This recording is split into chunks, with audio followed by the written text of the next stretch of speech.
more often than not, this person has either been exposed to some aspects of retention marketing or almost no aspects of retention marketing. But there is an intent to learn retention marketing. Right? It's also what I've seen is early stage, when people wanted to run Facebook ads, Google ads, all of that, I wanted to learn it, right? तो मुझे सीखना है. Google Academy चलाया, उसने सबको सिखा दिया, Facebook ने सिखा दिया, Creator Studio, सब कुछ सिखा दिया उसने. Unfortunately, there's no one who's teaching retention marketing. It's breaking a stab at it, but sure, early days. Yeah.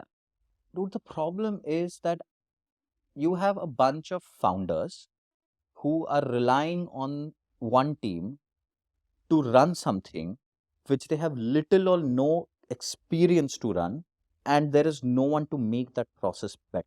Sure. So now, if there is a way to make sure there's training enabled on not just the tools of retention marketing, but the entire system engineering of retention marketing, I think that's really where it starts to get really, really, really good. Yeah. Fantastic. So for me, the third priority is training that person.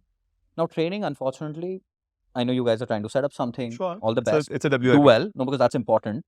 If you do well, then the rest of the ecosystem will start to do well. Sure. But as of now, there is nothing. Yeah.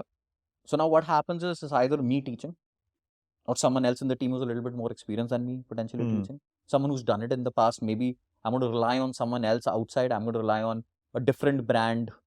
I'm going to rely on them. The problem with that is that it's only as good as their knowledge. Sure. So it could potentially be a garbage in, garbage out. Just because you've deployed someone who's trained and you've deployed a tool doesn't mean that it's going to start firing from day one. Sure. So setting that expectation, putting very clear, achievable milestones, making sure that there's a certain amount of negotiating capacity and capability in the systems team, that is super important. You want to put some more color to it when you say on day zero, the expectation should be more calibrated in some sense? I think... What is it that people are expecting and what should be the right approach to it? For someone to say that I'm going to have a 60% retention down the funnel when I've literally never deployed anything, and then that's fallacy.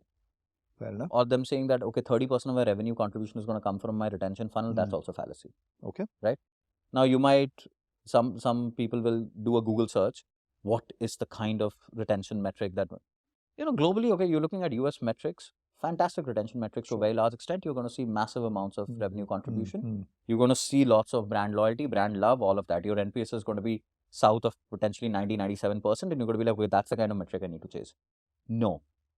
The Indian ecosystem is extremely different. The consumer is extremely different. We are very highly distributed. We have marketplace businesses which are going to come back and challenge your retention. You are always going to find it extremely difficult to find the right kind of data. We spoke about dirty data. Yep. All of these things taken into account, there has to be a very realistic framework that is applied to what the expectation setting for management should be for retention marketing. Fair.